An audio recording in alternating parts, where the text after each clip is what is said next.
All right, very good. Welcome once again to our class. We are starting a little bit late today because, as I told you in the past, Hezbollah, they don't like disturbing this class. They don't like bombing this class. So as I was gathering the boys together, just about to start the class, Hezbollah is like, listen, we got to hurry up. We must bomb them before the class starts because once the class starts, we can't bomb them. And so, literally, at 11 o'clock, when this class is meant to start, literally on the dot, I can show you on my phone when the alarms went off. The alarms went off exactly at 11 o'clock, just as we were about to begin this class, because Hezbollah decided that they couldn't bomb us during the class. So, therefore, they had to bomb us just before the class started to get, because otherwise they couldn't do it, right? It was off the list. So, there you go. Well, that's the true story that actually happened here just today, a couple minutes ago. Shmuel could even testify over here to the authenticity of this story, and that's why there's still a little bit noise. People are still trying to get settled down here for their study, because yes, because we were literally just bombed here in Sfas, and we were in the shelter, and then we just went out of the shelter. Shmuel would like to share a little bit of something before we begin the class. I hope it's something interesting and worthy of sharing to begin with. Okay, I hope so, right? Um, but I want to tell you as follows. Shmuel just came back from a trip throughout Ukraine. Okay, he went to Ukraine and there was wars, there was bombs, there was shooting, there was all that stuff, and then he comes back to Israel to be in this particular situation in Ukraine. The reason why Shmuel went to Ukraine is because there are a lot of great tzaddikim. There are a lot of great righteous people that are buried throughout Ukraine. We have the most famous, the Baal Shem Tov. The Baal Shem Tov is a holy Jew that's buried. I'm not sure he's buried in Mezhbuj. Mezhbuj. Yeah, we can't even pronounce it, but it's a mezbej, mezbej, mezbej. It's not. We say mezebush because we can't say it right, but over there they say they mezbej, mezbej, mezbej, mezbej, mezbej. All right, Yosef Zoyar. Yosef Zoyar, that you're in a dead zone right now. You're not allowed to be there. It's a military closed area. Please. All right. Anyways, good. So Shmuel just came back from Mezhbij, visiting the Baal Shem Tov, and he wants to say a few words about his trip before we begin. Okay, quickly, but not too long. Yeah. I was gonna say that this whole trip was absolutely incredible, and to just realize that we are fighting against pure evil here up in the north, and that people are trying to bomb us and people are trying to disrupt us for no other reasons than we are Jewish. Being in Ukraine and seeing what was there and the pain that we went through just to be Jews, it still sucks that we're happening now 100 years later. And yeah, it needs to end. It really, really needs to end. Just because we're Jews and we're trying to do God's work, we have people literally sending bombs at us. Just now and yesterday, over 100 bombs were sent for absolutely no reason other than over 300 bombs just because we are Jews. And this absolute garbage needs to stop. They're trying to kill civilians. They're trying to shoot it directly into our cities. And enough is enough. All right. Well, thanks for that. A little bit off topic, but Baruch Hashem. Yes, reminding you that we are literally we are live streaming from a war zone, right? Okay, good. You feel it though, like when you go. What's that? When you're in a war zone, you feel it. You literally can feel, huh? The what? Yes, yes, yes. Yeah, we had a lot of clouds. There was a big fire yesterday. There was a massive fire right next to us. No, Yeah. ghetto in Poland. You feel it. Where? I was in the ghetto in Poland. You know what you feel it. You were in the ghetto in Poland, and you feel. What do you feel? No, the fact that people hating us just because we were Jews. No one's. Let me tell you something. They really love us so much, but they don't know how to express it. Young boys, just as they're hitting that age when they start being attracted to girls. Okay, those young boys, they very often they end up fighting with the girls. They throw things at the girls. They tease things at the girls, Mhm. right? Because so they I don't know what that is. Yeah, teasing girls is asking for kisses. Okay, That's what they're doing to us now. but the point is that A lot of people say that these people hate the Jews. It's actually not true. People admire the Jews so much that they're obsessed with the Jews so much that they don't know how to properly express it. And so you have the people that are more mature. The more mature people say, "Wow, look at the Jews! Look at everything that they're bringing to the world! Look at all the advancement! Look at how much they've helped humanity!" Right? And so those non-Jews realize how awesome the Jews are, and so they express it in a direct way. Then you have some people that they admire us so much, and they're so obsessed with us as Jews that they're just like, uh-oh, we don't know how to they don't know how to express it, so they need to fight us. They need to try to destroy us, just like, as I said, similar to young boys. When they just start being attracted to girls, they very often take it out in nasty ways. They try to hurt them and hit them and tease them, and it's not nice. It's not nice until they mature. Once they mature, they realize that they really like them. Not that they don't like them; they actually like them, right? And that's actually when you become mature. So, unfortunately, within humanity, there are those human beings that have matured, and there are those human beings that have yet to have matured. Right? Good. Let's continue. That's the fact. That's the fact of anti-Semitism, is that really everybody loves us so much. There's some people are immature, they don't know how to express it, and that's that. All right, let's continue. We actually have a very short Talmud today. We're finishing the quota for this week. We should finish it relatively quickly. Then I'm going to give a summary. I'm going to give a summary on the quota. Okay. And then we will give you a chance to read it over extra. So you can have extra time today and extra time tomorrow. Tomorrow, we will not be discussing a summary because we're going to discuss that today. Tomorrow, you're going to have extra time to learn on your own and to daven and to pray, etc. Okay? Good. Sorry, I just realized my nose got a little stuffed. I'm not sure why, but that's that. Yeah, I need a little bit of tissues. Thank you. What's that? For Chafzayin Amud Beis. Yeah. Anyways, let's understand what's going on here. We are discussing various different types of shofar, whether they're okay or whether they're not okay to blow on Rosh Hashanah. For those of you who don't know, Rosh Hashanah is exactly 1 week from tomorrow. So a week from today, we're going to be getting ready for Rosh Hashanah. It's going to be the day before Rosh Hashanah. And a week from tomorrow, we are going to be sitting here in synagogue from morning to night, praying to God, blowing the shofar. If Hezbollah doesn't blow the shofar for us, which they've been doing a very good job at every day, a couple of times. The last few days, by the way, it was crazy. Yesterday, 300 missiles were sent from Hezbollah to Israel, right? They sent us this gift. We sent them back a couple of gifts, and Baruch Hashem, we're exchanging gifts. Can I know how to? Yeah, right? What's that? There's so much love in the world. We're just sending each other we're sending each other gifts back and forth. Yes. Anyways, so the last one we have, as we're going to learning over here, Tanu Rabbanan. The rabbis taught as follows: Gatoroi, bein bibifnim, bein bachutz kosher. What happens if you kind of like, if you want to call it, sand it down, right? Which means kind of you kind of scrape it. Gator is kind of like you scrape it. In today's day and age, we might call it in English sanding it, right?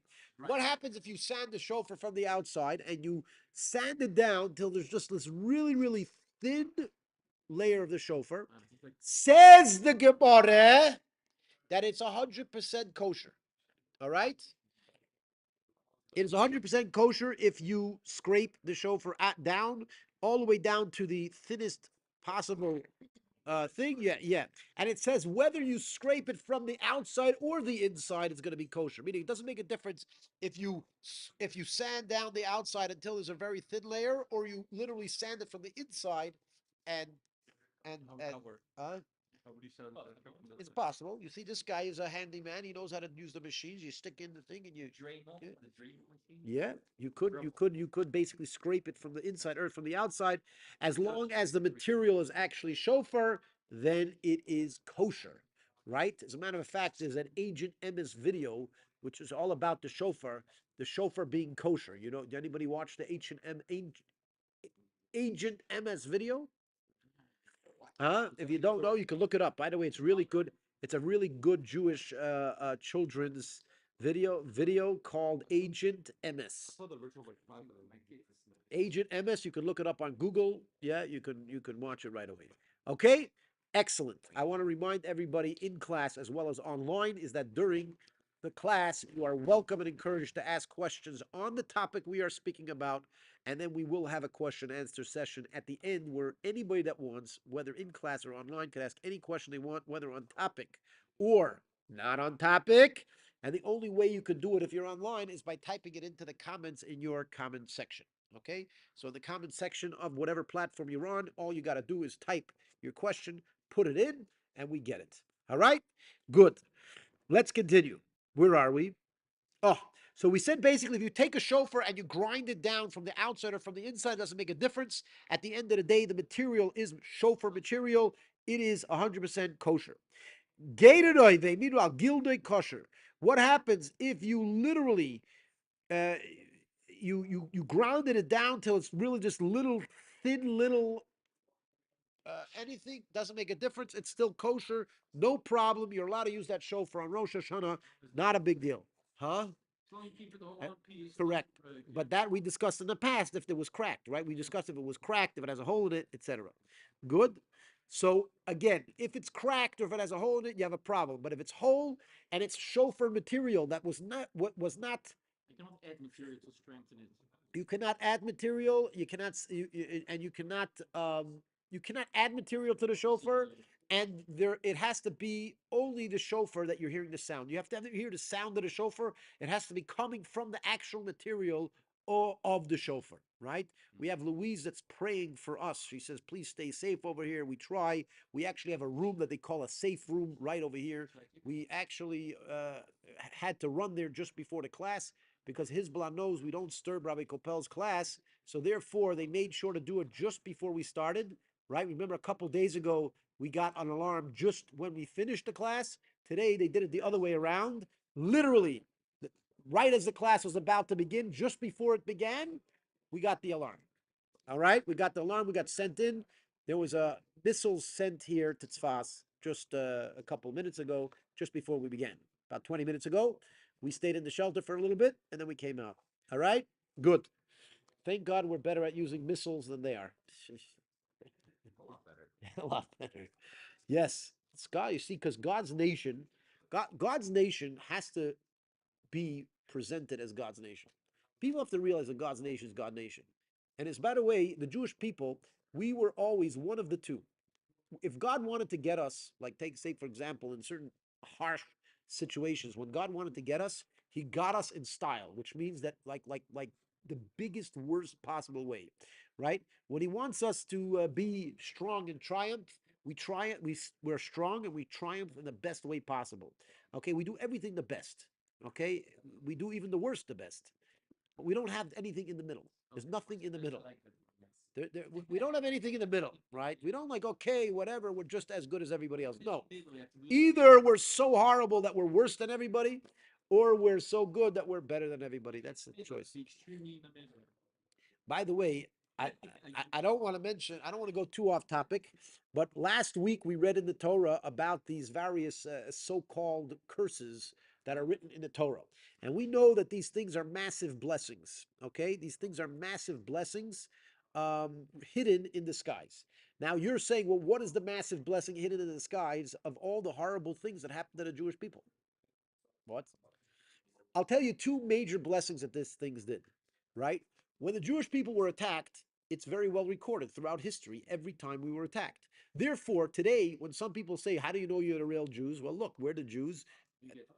50 years ago, we were attacked. 100 years ago, we were attacked. 150 years ago, we were attacked. Go trace, you trace the history, and it proves that we are who we are, right? So that's one great blessing in all these attacks, right? That's number one. Number two is I want to share with you something important, okay? This life, as is not that valuable, okay? I'm serious. No, it's not. No, it's overrated. Life is overrated, and I can prove to you that life is overrated. The proof is in the pudding. Those people who've mastered this life, right? Very, very wealthy people who can literally have every physical pleasure that they can have, have a much higher rate of suicide than everyone else. It's true. Go look at it. The wealthier people get, the higher rate of suicide they have. You would think it was the lower. What do you mean? They have the best life. They can have all the food they want. In many cases, they can have, women, whatever they want. Whatever they want is at their fingertips, right? If that's the case, why do they have a higher rate of suicide? Because they're the people that realize that life is overrated. Life is overrated. Now, I don't mean to say that life is valueless. Life actually has extreme value. And the true value of life is your ability to come into this life and do things that are beyond life. You don't think that you think they think life is overrated? You think they just don't have challenge? Lifestyle. And there's a lack of challenge. People need challenge in life. You don't feel a challenge, you get depressed, you want to kill yourself. In other words, life is overrated. Why? Because they have anything that has to do with life, they have. Everything that has to do with life, they have. They don't have challenge, which also. Well, why would they? What challenge? Challenge is not life. That's what I'm trying to say. If you're telling me that you have everything that you want to listen. I'm going to throw this toilet paper at you in a second. Huh? By the way, I have a very big problem with this yeshiva right now. You know what my biggest problem with this yeshiva right now is? They switched companies of toilet paper. Okay? I'm serious. Because this toilet paper, yesterday I threw this at somebody and I picked it up and threw it so quick. And then I realized it's actually hard. It's a hard toilet paper. Good. No! Because in the past they used to have a soft toilet paper, and when they had a soft toilet paper, I could throw it at people. Right? If somebody said something, I wanted to get his attention, I pick up the toilet paper and I throw it at them. Now, if I throw it at them, the guy's going to go to the hospital and he's going to sue me. It seems like what you're describing is material. Huh? Material. So Yosef Zoyar, if you want to listen for a second, okay? If you want to let me be the teacher, if you want, I can let you be the teacher too. But listen carefully, right? There's life and there's life. There is obviously an awesome value to life, but the awesome value to life is not life. The awesome value to life is that you could come as a human being, you could go beyond life in this life, which means that you could accomplish things that are not humanly normal, right? You could accomplish things that are beyond reality, right? And that's actually the awesomeness of life. And that's why I'm telling you, when you say the guy doesn't have challenge, well, why do you want challenge? You want challenge because the life itself is worthless or valueless, meaning the actual physical life is valueless. The only true value is when you have a challenge, when you have something you're working towards, when you have something you want to accomplish, something bigger than yourself, something bigger than humanity, right? That is the challenge that people are starving for, and that's the challenge that actually makes life worth it. The whole thing that makes life worth it is the fact that you can go beyond life while you're in this life. You go beyond life by being able to do things and accomplish things that are beyond life. What do I mean beyond life? So let me tell you something simply, okay? Life, look at yourself and look at a cow. You and a cow, when it comes to life, are the exact same thing, right? You breathe, you sleep, you eat, you do everything that a cow does. Or for you, a man, so you're an ox, right? Whatever an ox does, you do that. What the ox does, okay? Whatever an ox does, you does. That is life. That's physical life, okay? What is human life, or what is the true value of going beyond? Is when you could say, you know what? My nature says A, and I'm going to do B because by doing against my nature, or by doing something that's not necessarily for me personally, which is actually going beyond nature, because by nature you want to serve yourself and you want to serve your species. That's what science says.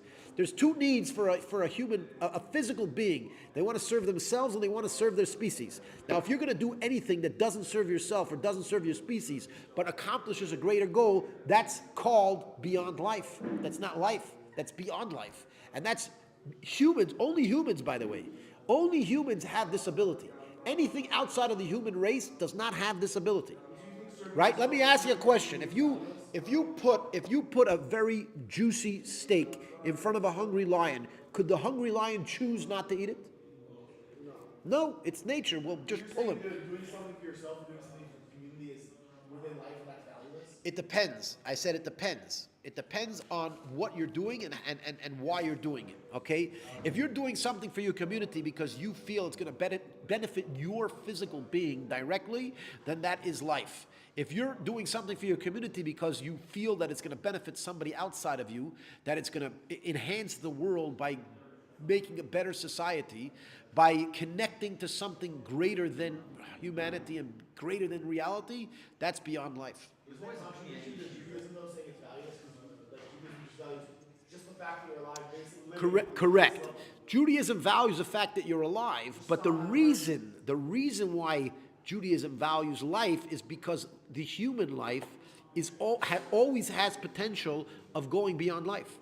As long as you're alive, you have the potential to go beyond life and to bring beyond life into this reality, to bring reality that is greater than physical life into this life. Now, there's a prerequisite to that, is that you need to be alive. If you're not alive physically, then you cannot have that impact on this world.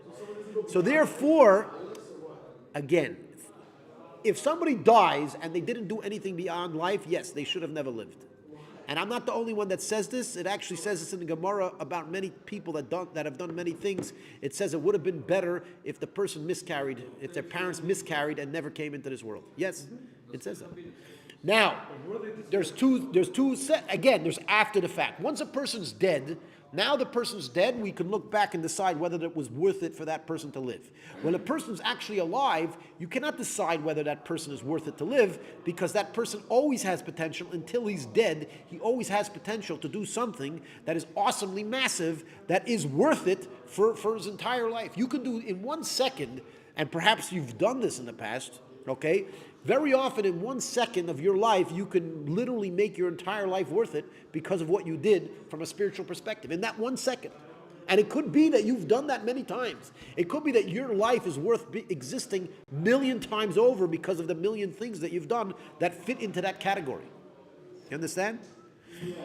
Good. Anyways, we're getting a little off topic, but let's go back into topic. We're talking about the shofar. I don't know how we got into this. What's the Gemara term for Life is worthless. What's the Gemara term? Again, life on its own is worthless. Life's potential is infinite. That's the worth of the life. Again, no. The life itself is not the value. The life itself is what enables you to get value, right? Put it this way: if blah blah blah blah blah blah blah blah. If you. You're not paying $20 for a piece of paper, you're paying for the potential that it's. Okay, so let me ask you: if you buy a lottery ticket, to a lottery that is a phony, it's not just not true. There is no lottery, right? Was it worth it for you to buy the lottery ticket? You're looking at two different things. You look at one guy has a lottery ticket. I have a lottery ticket. The lottery tickets look exactly the same. The only difference is one actually goes to a lottery that's actually being drawn, and one is just a fake piece of paper. Everybody has potential, like you said. Everybody has the potential. Correct. So I'm saying all the lotteries are real. I'm saying the life itself has value because of the potential to go beyond life. Correct. That's exactly what I'm saying. That's exactly. Again. See, if instead of trying to speak, you try to listen, then you'd hear what I'm trying to say. I've said that. That's exactly what I said. That's exactly what I said. I said the entire value of life is the potential that it gives you. It's not the life itself. That's what I'm trying to say. It's not the life itself that has value. The life itself doesn't have value. The potential that life gives you, that is the value of life. What's the distinction between the two? They're one and the same. I gave you the distinction. The distinction is if you came to life and you did not do anything behind life and you died, then retroactively it was better that you didn't live. Because there was no life. There was no life.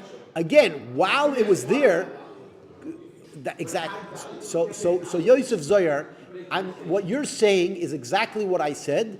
Just you don't like listening to my words. You like saying it in your words. So fine, Baruch Hashem. Say it again. Life on its own, okay. Life on its own as a physical reality is worthless. Its entire value is its potential to go beyond life. That's exactly what I said like 50 times. And you say the same thing in different words, and then you say that I'm arguing with you. Now I'm going to argue. I'm arguing with you that you're arguing with me because I don't think you're arguing with me. Life on its own, as life itself, does not have value. Its value is its potential. Its potential is its value. Its awesome value is the potential that you have in your life. That's the value, right? And that's what I've been saying a million times. I said it over and over. I think I was pretty clear, but that's that. Life on its own always has value. Again, as I said, while Life on its own always has the potential. Therefore, it always has again, value. so if you're looking at it as future life, correct.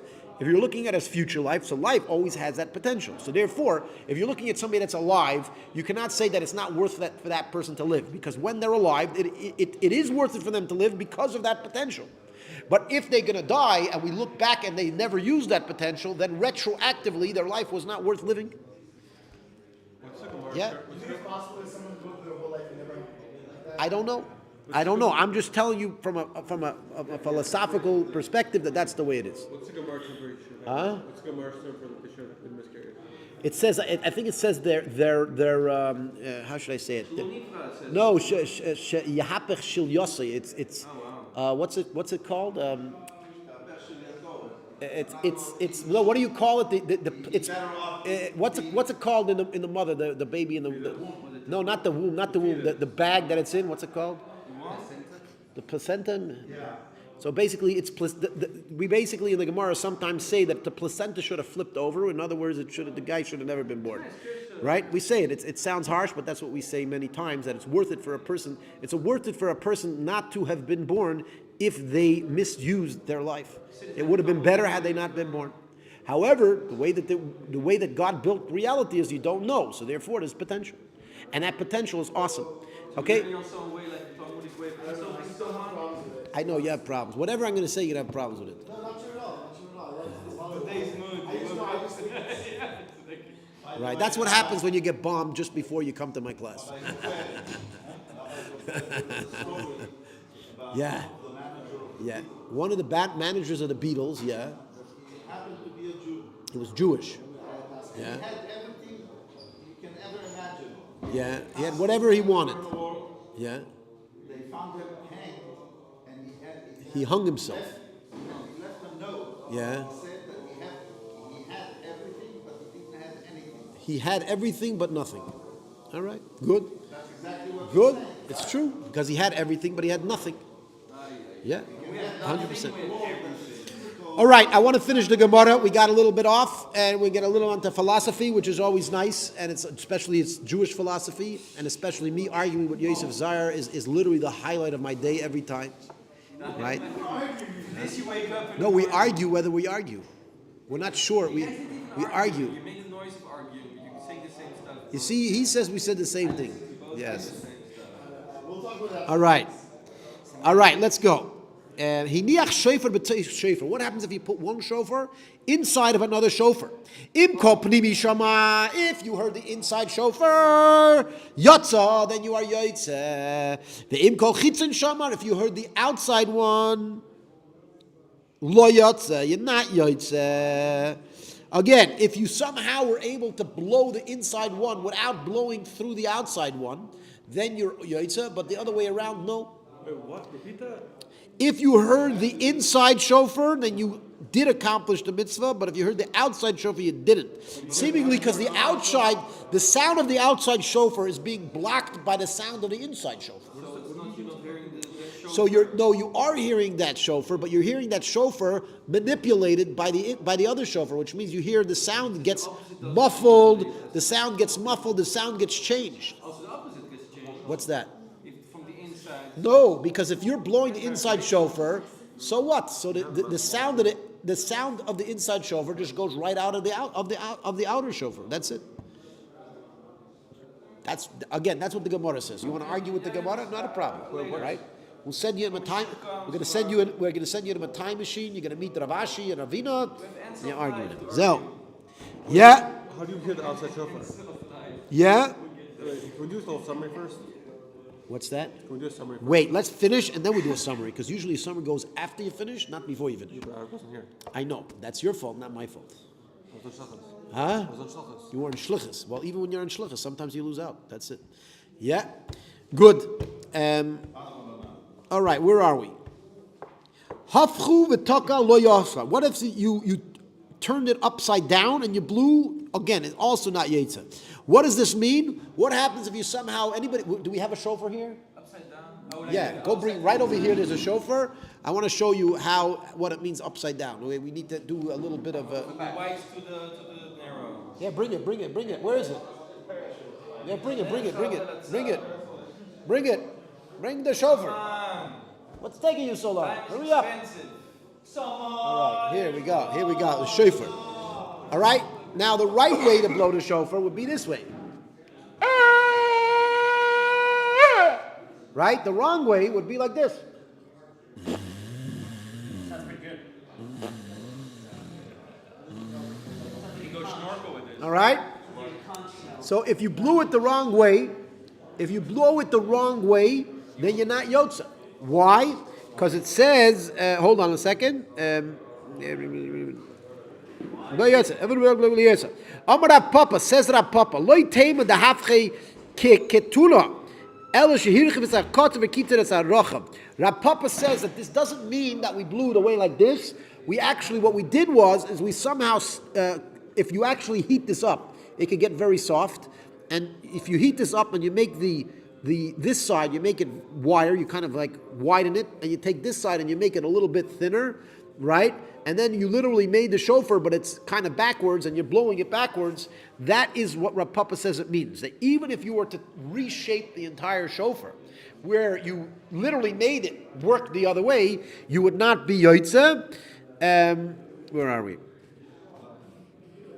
My timer, why? Kid Rav Masna, like Rav Masna says,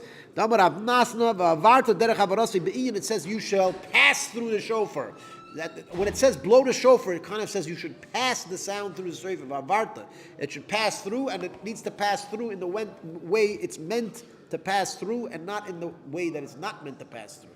Yeah. You know, we learned this now about the shofar being inside of another shofar. Yeah. So if you blow on the outside of something inside, it's not kosher. If you blow the outside one. Right, if you blow the outside one, the inside one it is kosher, right? So would you say this for everything? Like for example, the stickers on the outside, if it would be the inside, would it be problematic? So first of all, we didn't get to this yet. Okay. But in the next Gemara, it's going to deal with what happens if you put things on top, and we're going to actually say that as long as it doesn't disturb the sound, as long as it doesn't change or manipulate the sound, it's going to be okay. All right? Now we're about to go to questions in a few minutes, right? We're just going to do a quick summary on this quota. I believe we finished the whole quota, right? I believe we just finished the quota, right? The last is be'inon. Be'inon is the last word. Be'inon. Okay, so we finished the quota for today. Now, Sound from the Gemara point of view would just mean like human. What's that? Human hearing. We're not talking scientifically now about changes and stuff. Just talking like if you're changing. Yes, based on the normal human, if you could hear what's going on, yeah. Yeah. All right. Good. All right. Anyways, we're going to do a quick summary. Once we do a summary, we're going to go to questions and answers. I want to remind everybody that's online that you can submit a question. If you're on the live stream, you can submit a question by putting in the comments. You got to put in your question. I would actually suggest if you have a question, start thinking of it now and typing it now, because there is a bit of a delay. And if you put the question in now, we will as soon as we get to questions and answers, we will have it on our screen, and we will try our best to answer your questions. So yes, right now you could already start typing your questions as I'm about to go through the summary. Okay, we actually split two different mishnahs. The beginning of our quota was one mishnah. The end of our quota was another mishnah. Okay, we basically our first Gemara was why sometimes we coat the shofar with gold and sometimes with silver. Okay, we said that we coat it with gold on Rosh Hashanah because it's a holiday, it's a special time, and if it's a fast day, there's a concept of silver. We had a few different reasons. One of the reasons we said is because in the desert they used to blow with silver, and silver somehow it symbolizes gathering people together. So we have some symbolism, and some people also say that because God wanted the Jews to save a little bit of money, so we did it with silver instead of gold, right? Is that actually one of the opinions in Gemara? Yeah, we learned that. You could go through it. Yeah. Then, yes. Yeah, gold was a little more, gold was more money, 100%. Yeah, 100%. Huh? God even wanted the Jews to save money. You see, it's not just the Jews. Even God wanted the Jews to save money. All right? Good. So then we also spoke about when do we have the trumpets blowing, or the trumpets, I use the word trumpets again, the horns. When do the horns blow together with the shofar? And we said that that's only in the temple and not outside of the temple. I don't like saying trumpets, that's why I say horns. Because it's not really trumpets. Trumpets is a very specific type of horn that's round. Those trumpets were straight. It was a completely different thing. It's like Different reality. like a yuki trumpet? Yeah. What's that? Like a yuki trumpet or something? A what? Like a yuki trumpet? I don't know what a yuki trumpet is. What's a yuki trumpet? Yeah, so the guy said before. Like, Huh? trumpet is, I don't know what a yuki trumpet. There's something called a yuki trumpet, I don't know what and it's just like called. one straight horn. Huh? Look it up. We'll look it up after class. I don't know who said it. You said it? No, the guy typed before. Okay, so he'll type it now, and we'll see if it's actually true. A yuki trumpet. Yuki trumpet. Mashiach. Ukulele and trumpet combination. Ukulele. What? Ukulele is something else completely. What is it? Ukulele is like a guitar, no? It's a mini guitar. Yeah, it's not like a mini guitar, it's a ukulele. It's a different thing. Different instrument. It's a different instrument, man. You said it's like a guitar. No, it looks a little like a guitar, but it's not a guitar. All right? Good. We then basically had the whole concept of when was the world created. Was it created in Tishrei? Was it created in Nisan? And therefore we say particular prayers to symbolize when and how it came or where it came from. Okay? Then we started the Mishnah speaking about shofars that were allowed to be used versus not allowed to be used. We spoke about they were cracked, they have a hole, they were what? So the world starts tomorrow. The world starts tomorrow? No, that's not true. What are you talking about? What's What's today? Chav Beis. When was the world started to be created? This is Adam was born on the first day. Adam was born on the sixth day of creation. Formed. He was formed on the sixth day of creation, which is Rosh Hashanah is the sixth day of creation, which means it was 5 days before. So, YTD. You know math? Hey, that's it. The 25th of El, right? So that's not. Today is this 22nd. So we have Thursday is the 23rd.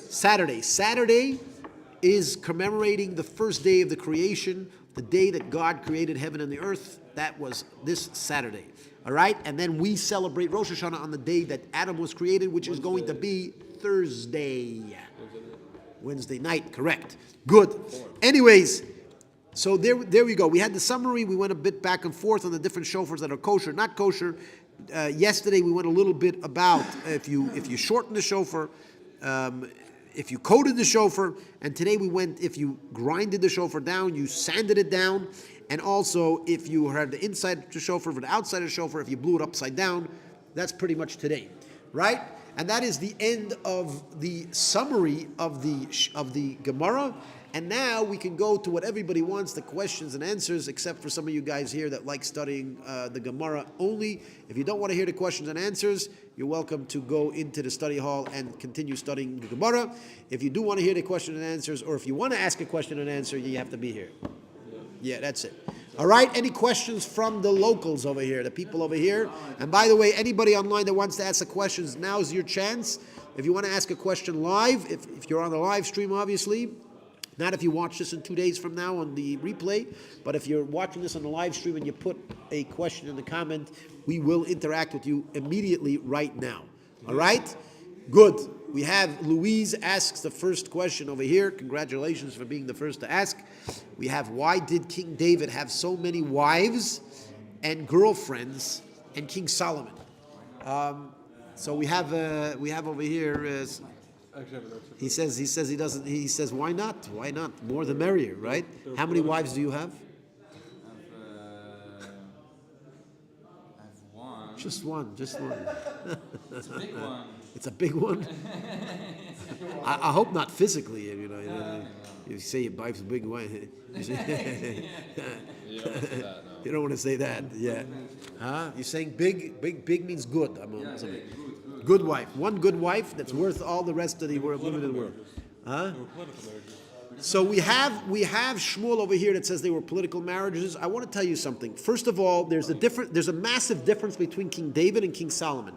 King David he only had 18 wives, 1/8, right? Solomon, it says that he had about 3,000 wives, and many of them were concubines, which means they weren't wives. There's a difference actually between a concubine and a wife, okay?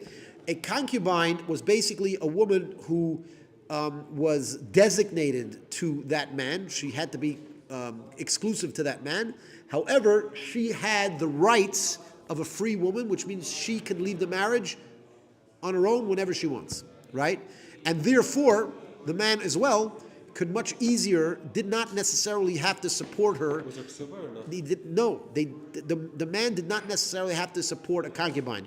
Very often he would give them gifts, he would try to make them happy, etc., but he was not obligated to her, and neither was she obligated to him. This is actually very similar in the Arab world. They still have this today. It's called contract wives. Contract wives in the Arab world is they write a woman a contract that you're going to be my contract wife for 5 years. After 5 years, you're done. So, and yes, especially the wealthy Arabs do this all the time. Especially they do this with the Westerners, because they don't want to build a family with the Western women. They want to build a family with their own Arab women, right? So they have a wife that's an Arab woman, or sometimes more than one wife that's an Arab woman, and then they have these contract wives from the West who say, okay, I'll hire you for a couple of years to be my contract wife, and they do exist. Now, this is coming from the time of the Bible, the time of King David, the time of King Solomon as well. Now, David is actually assumed under Jewish thought. He's assumed that he had the maximum wives that he was allowed to. In the Bible, it says that a king cannot have too many wives, and we understand that the maximum wife is 18. Like he can't have more than 18 wives, and for a king. And David maxed out. David maxed it out. He had the max amount of wife was 18 wives, David. And Solomon, it says that he went over his limit, and he somewhat was looked down upon for breaking the biblical rule that a king shouldn't have too many wives. As Shmuel said, the reason why Solomon had so many wives seemingly was because he used this as a political tool to make peace. And as a matter of fact, he was very successful at it. King Solomon was the whole world, it says, was in peace during King Solomon's time, because under his rule, he was able politically to kind of keep everybody in check. And one of the ways he did that was by marrying everybody's daughter, and that was a good way. That was a good way of keeping everybody in check. You know, anybody with power, he married their daughter, right? Now, I'll tell you what. In today's day and age, we look down at polygamy, especially in the West. We look at polygamy as this horrible reality. I just want to tell you is that, first of all, till today, there's many countries that practice polygamy, and not necessarily are their family structures any worse than in America. As a matter of fact, in many polygamist he says it can't get any worse. In many polygamist societies today, right, their family structure is way better than the West. Right, you're like, okay, we'll only marry one woman. Well, then no one wants to marry any woman, right? In the West, you know, if you could only marry one woman, you better get the right one, right? Because you only got one, right? And therefore, men are much more picky, and men very often say, okay, well, we've got to try every single woman, etc. Whereas in polygamous societies, it's a very strict responsibility that the man has to his wives. So if you want to marry two women, well, guess what? You're going to support two women, and you're going to take care of two women, right? And that's that. Now, what that actually does, in many cases, it actually benefits the women and not the other way around. I wouldn't say in all cases. I'm not here to advocate for polygamy, but I can tell you that it's not as horrible as the West makes it out to be. Okay, the Western world out there, okay, they have this attitude that whatever the West does is the most awesome, coolest, most superior thing to everybody else. If the West doesn't do it and other people do it, it's barbaric. The only thing is that very attitude is barbaric, because there's many things in the West that are horrible and that they should learn from other societies, and they don't learn from the other societies because they decided that these are horrible things to do. Right? Right. Now, if you have a society that really enforces marriage properly, okay, and And then again, let's say, for example, I'll tell you a fact. I'll tell you a very interesting fact, by the way, because once we're on the topic. Very interesting fact if you want to listen, okay?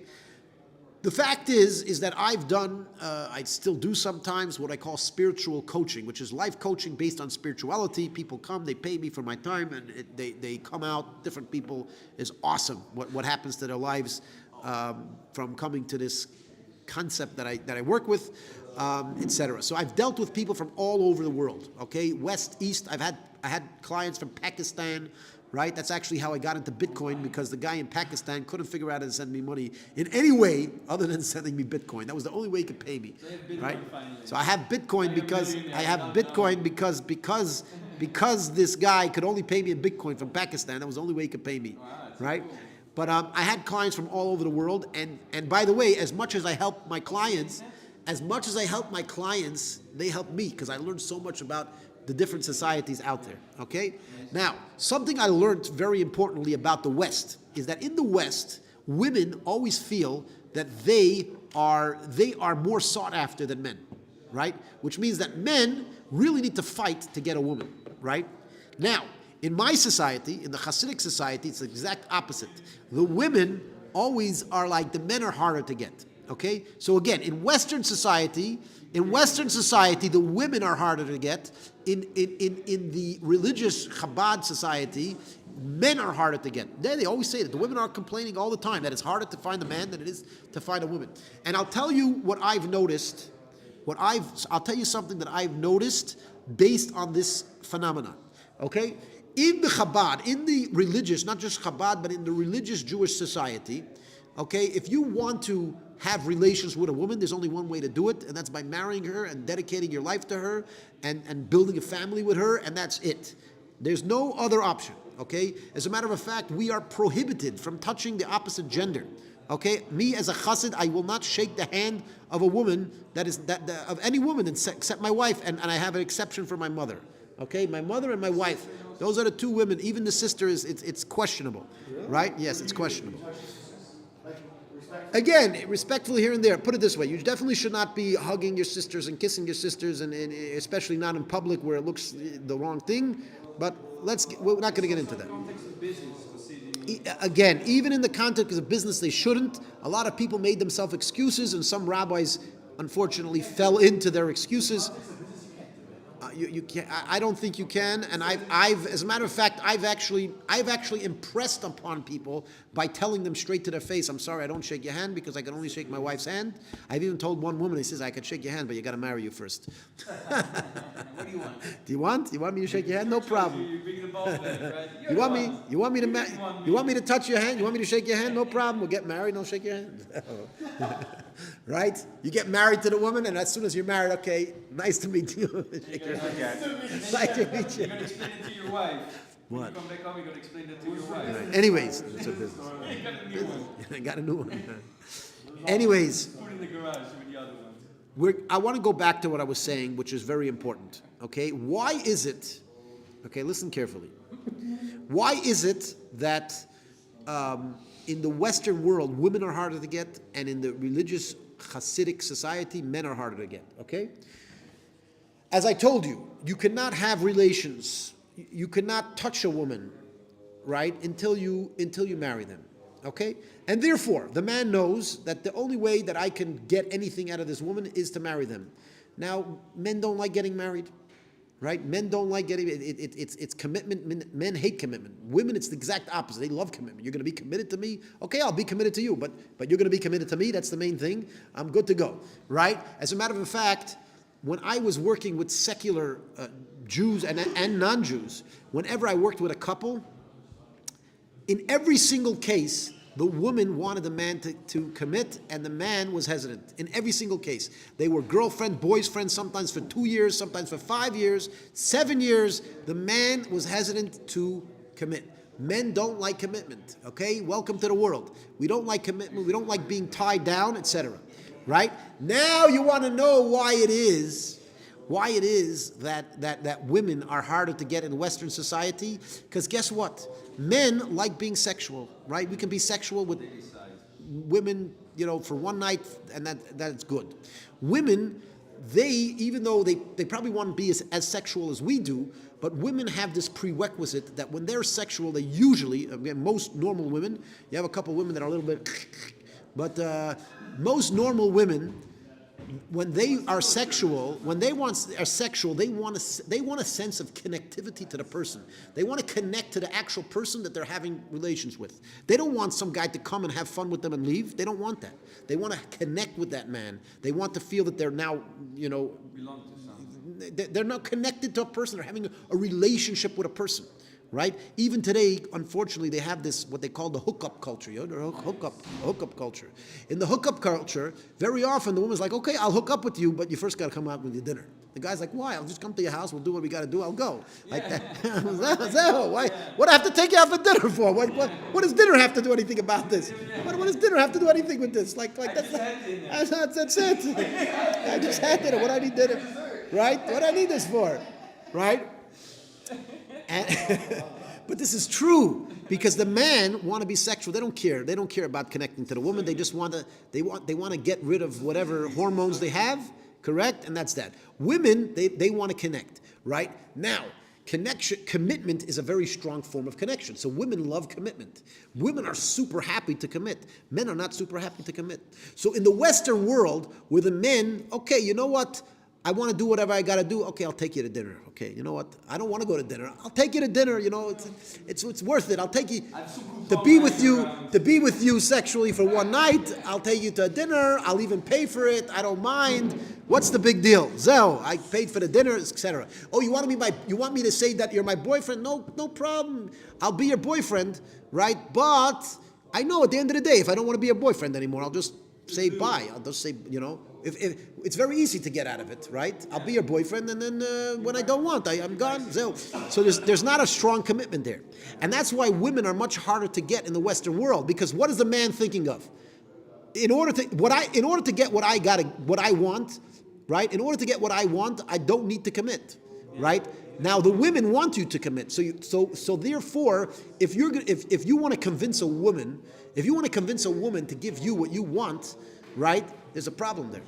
It's even worse. I mean, the woman doesn't even have the choice. From the moment she has the interaction, Right. she already makes this connection. Okay, you're saying what happens. Correct. Messed over like crazy. Correct. But again, for a man to convince a woman to be with her, it's much harder because he wants it way more than she does, right? And therefore, yeah, he does. Meaning he wants the actual sexuality more than she does. What does she want? She really wants the commitment. She doesn't even want so much. Sexuality is very nice if there's a commitment, but if there's no commitment, it's not. Now, the reason why I'm saying this is because in a society where you cannot be sexual with a woman until you're married, the whole dynamic flips. Then all of a sudden, the men are harder to get because the women, they're like, cool, I'm going to get a man to commit to me even before he's sexual with me. That's awesome. That's like, what could be better than that? And the men are like, oh, I got to commit to this woman. like forget it. Before I even touch her, before I even this, forget about it. You want me to commit? So our society, the way our society works, it actually makes it much harder. It's harder for a woman to get a man, right? How's a woman going to convince a man to marry her? Like in the secular world, she's basically with him for 6 years, and if she's lucky enough that he didn't dump her within the first 6 years, then he'll marry her, right? But in our world, you have to convince a man to commit to you even before he touches you, which is not easy. And that's why men in the Hasidic world are harder to get than women, right? No, because of our demand of commitment. But at the end of the day, it's better for both people because it's not good for a woman to be in a relationship when she doesn't have commitment. She hates it. A woman hates being in a relationship without a commitment. It bothers her. And men, on the contrary, when we're in a relationship that we're not committed to, we lack the structure. Men need that structure. We want to be all over the place. We want to be free birds, right? But that's not healthy for the man. It's better for the man to be locked down. It actually helps us, right? It helps men to be locked down in a particular situation. Yeah, it does. And therefore, it's actually, the best way is exactly that, is that don't touch the woman until you marry her. That's it, right? You could speak to her, you could get to know her, and until you're confident that you can build a family, and that's it, right? Now, that being said, you have, in the Hasidic world, you have a lot of older women that either never got married or married and divorced, and they can't find men, right? Now, let's just say hypothetically, okay, the man's wife is okay with having another wife. Let's just say hypothetically, right? And let's say that this woman she doesn't have a better choice, right? So by not allowing polygamy, you're actually taking away choice from women. If you're taking a choice that they could have had, right? And now you're saying that they can't have that choice, right? Which very often harms women that unfortunately can't find a good man, right? And by the way, even in the Western world, women complain all the time we can't find a good man. But what happens if the Western world started allowing polygamy? And so, okay, so if you can't find a good man, if you can't find a good man to be with you, just you, well, maybe double up, right? There are a few good guys out there, but they're usually taken, right? Now, what happens if you double up? Now they're not taken anymore, right? Meaning you open up a possibility. In the Western world, they look at it as harming women, and I'm telling you right now, it's not so simple. And I challenge anybody in the Western world to go to some of the higher class Arab societies. I'm not talking about the terroristic places, they have. I'm not going to go Yemen and some of these wild places, but go to some of the classier. Go to Saudi Arabia. Go to United Arab Emirates. Go to even places like Morocco. They're a little classier, classier Muslims, and you'll see that they practice polygamy, and in many cases, I wouldn't say in every case, right? Of course, there's case. I mean, look in the West. There's cases of monogamy where it goes wrong, right?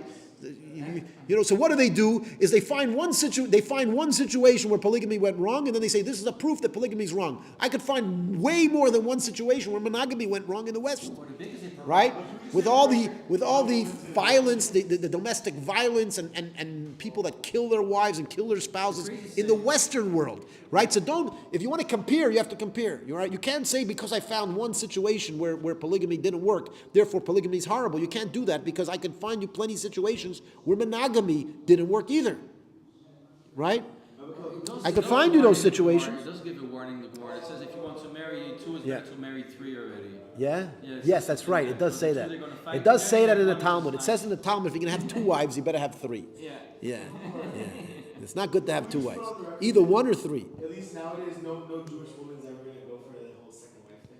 So again, the general Jewish accepted thing today is that we don't have more than one wife. Okay, that's the generally accepted thing. But my argument is that not necessarily are we helping society by doing that. Not necessarily. Okay?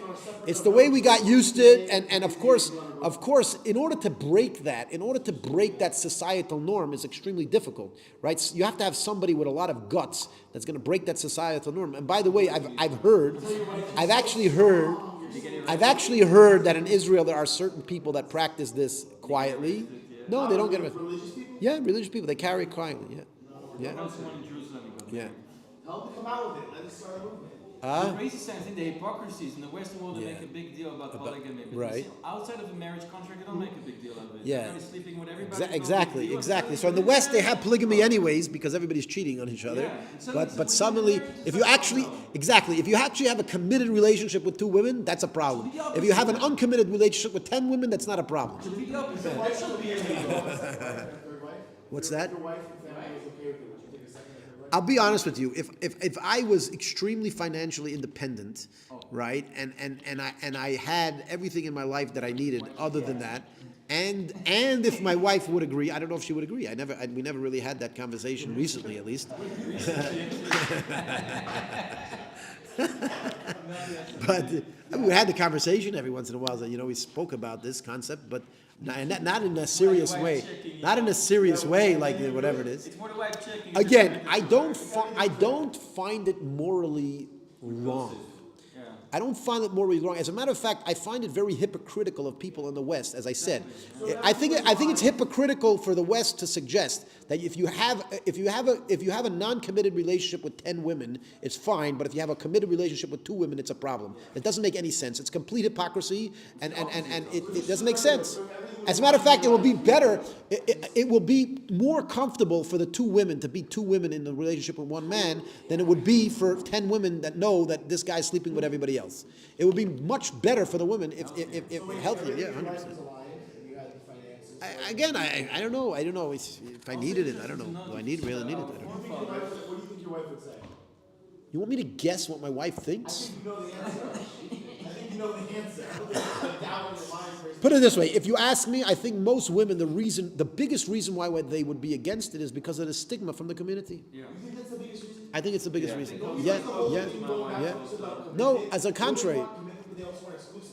I don't agree with that. Women don't need women. The reason why a woman the reason why it bothers a woman today when a man cheats on them, in my opinion, is because they see that as the man leaving them.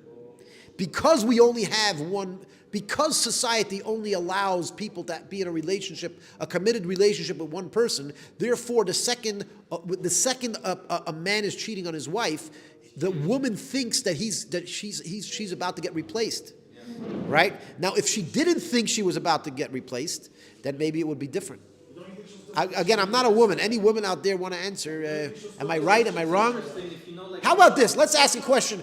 I'm assuming there's a couple people here online, and I'm assuming some of you are women, right? Any women out there want to say, what would you prefer, being in a non-committed relationship where you know that your guy's with 10 women, or being in a committed relationship with 2 women to one man? Yeah, no, I'm saying. What was it? Even, you know what? Even both too. If you know that you're sharing a boyfriend with somebody, both people are not committed. Meaning you're not committed to your boyfriend. You know, whatever it is. Yeah.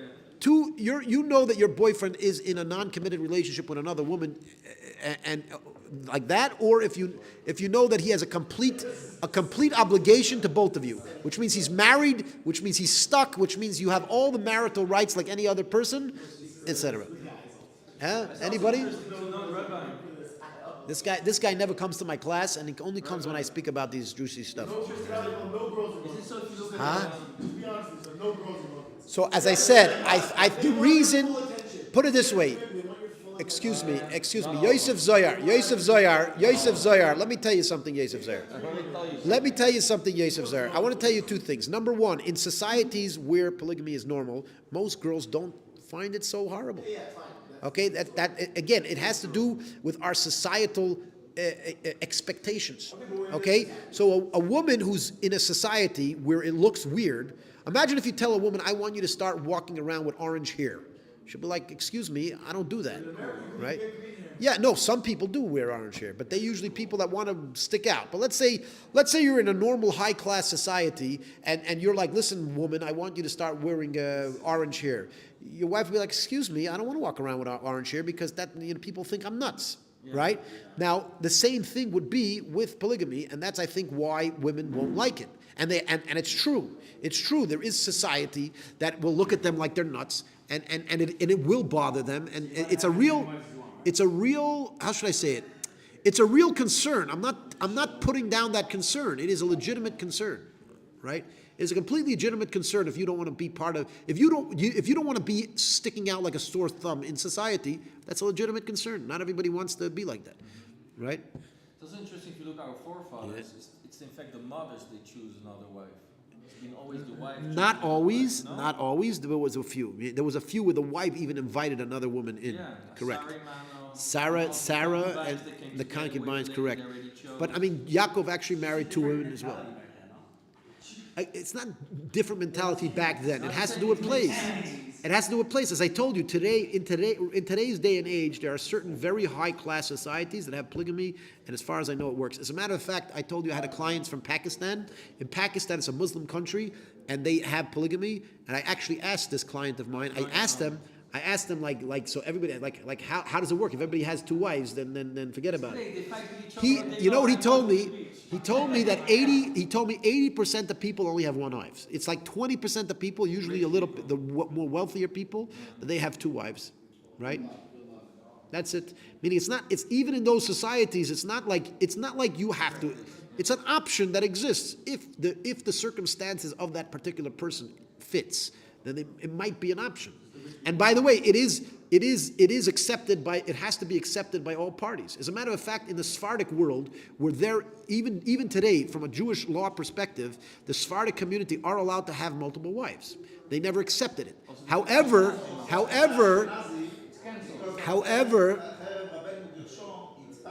Right, but there are definitely opinions that say that we have to follow it as a minhag that's continued.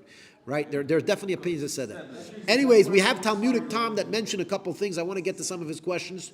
But and by the way, anyone else that wants to ask a question, anybody else that wants to ask a question, you type it into your comments. We have another 2-3 minutes because we're running late. 2-3 minutes. We have to answer your questions. After that, done. So what were we saying? Again, put it into the comments if you want to put a question. Oh, the Sephardic community today, they're allowed to have more than one wife. Again, legally, in some countries, it's illegal to have more than one wife. So obviously, they follow the law of the land. However, the Sephardim are halachically allowed to have more than one wife. And I've actually officiated a wedding with a Sephardi ketubah. Whereas the marriage contract, in the marriage contract, it actually says you're agreeing not to take another wife without permission of the Beth Din, right? It says clearly, of the Beth Din, right? Now, if you look at the Sephardi tradition, one of the requirements before getting permission from the Beth Din was that the wife had to agree. Meaning the Beth Din had to ensure that it was a healthy situation, which is like the rabbinic court. The rabbinic court had to confirm that this person was in a healthy situation to marry a second wife, and if not, they would not give him permission, right? And that's the reality, right? So it wasn't so easy. It wasn't like, oh, you just came in there, okay? Some crazy ideas. Good.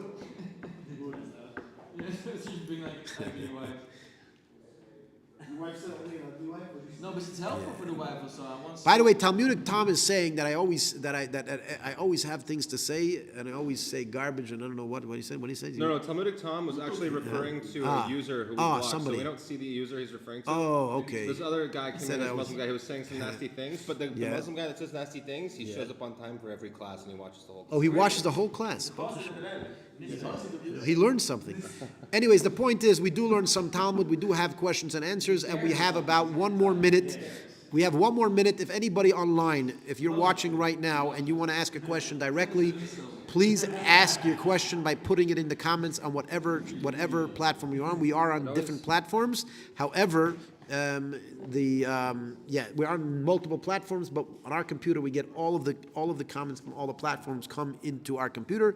And if you have about another minute to type it in, I would not wait, because if somebody else types in a question that takes more than a minute to answer, then you won't get your question. Yeah, anyways, there you go. Any more questions? We'll give you a couple. Anybody here wants to ask a question? We spoke about some juicy stuff today. No, interesting. Watching. What's that? I spoke with the ones I was watching. That's why I came. Oh, you were watching. I don't get this. I understand why Louise in Australia comes every day, and she has to watch. So she watches from Australia. She can't come to my class live. Here we have a guy that is literally on campus, and he chooses to watch me online instead of watching me in person. I don't understand this. It's only when I got stuff to do. Am I more interesting on a screen than I am in person? It's very interactive. What's that? It's very It's engaging, more engaging. All right. You heard the whole wife's conversation? Any other questions? I spoke once with my wife about this thing. You did, and she said fine, not a big deal. No, she said that's like you're saying, like because of the cultural thing. Yeah. But in the end of the day, she says also she's no we have no family, 5 kids. Right. It could help her to have somebody else at home to help her. Right. So maybe it helps. But I don't want another one. You don't want. You had enough. You're like one eye to hand. I want. That's it. I don't want another one. By the way, you should know, Yosef Zohar, you're newlywed. How long are you married for already? A year and a half. Okay. I will tell you. You might find this interesting to know. But I will tell you that once you have 10 years down the belt, when a woman feels much more secure with you as an individual, there are a lot of situations, and I've heard about them, that situations where a woman's like, listen, I'm not as needy as he is, and therefore I'd rather have. I don't want the guy to be angry, and no, it happens a lot. It happens. It happens where if a woman really feels she's securely in a relationship with you, right? And she feels that she's not. When I was in New Zealand, I don't want to mention the guy's name, but when I was in New Zealand, I met a guy who admittingly consistently went to prostitutes. Yeah, professional workers, and he did this on a regular basis. And I actually came and I spoke with him and his wife. And his wife was like, "Listen, he has these needs. I don't care. Like, he's coming home every night. He's treating me well, and again, not necessarily. Again, I think that going to prostitutes. No, I agree with you with prostitutes. No, not necessarily. Like, he's still with his wife, but he's with his wife once or twice a week, fine. But he wants to be 10 times a week. So there you go. So he has to go. There is, put it this way. I agree with you.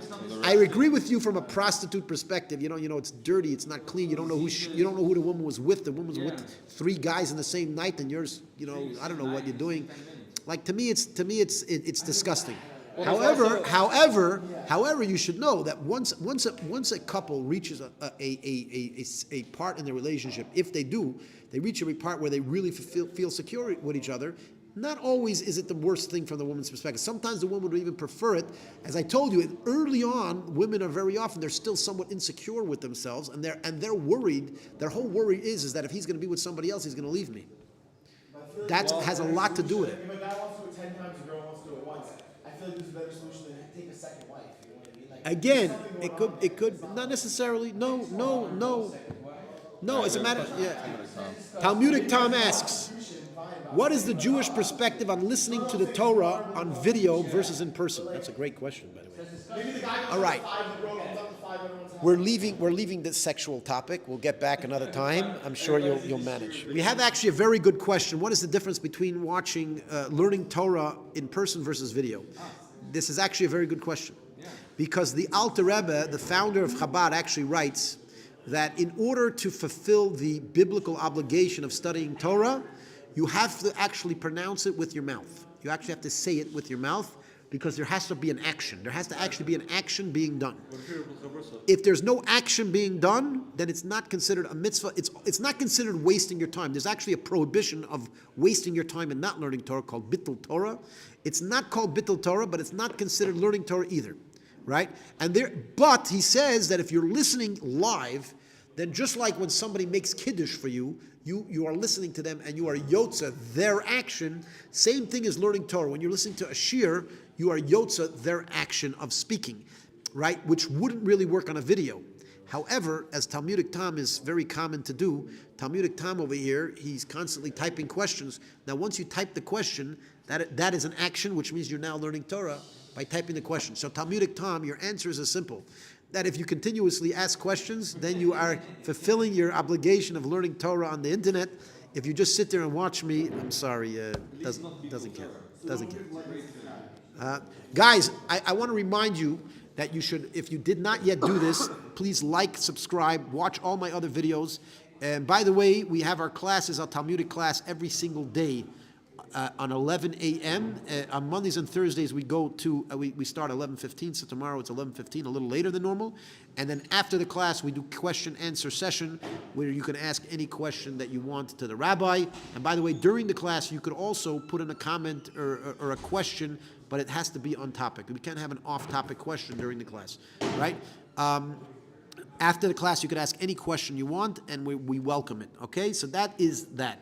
So welcome, subscribe. Now, very often I take these videos, these live videos, and I chop them up. If we had like a conversation about something interesting, like probably the polygamy conversation here, I'm going to chop it up and put it on as its own video. And so if you want to look back at some of my older videos, you'll see that they're split. If you look at my videos that are split by topic, you will realize that you could see like what the topic is being discussed. And we have some really interesting videos there that I highly recommend you watch. And I highly recommend that you somehow, well, if you subscribe and you hit the bell, you're going to get an email every time I go live. Yeah, I think you do get an email every time I go live. Yeah, and this way you can right away join the live class when it starts. And I see, Baruch Hashem, a lot of new visitors here today. I want to welcome you all, and I hope to see you tomorrow by our class again. Bezrat Hashem, this is a record. I've never seen the number, that number on our class. It's a record. Thank you all, and have a great day. We love you all. Sei gesund. Let's close it.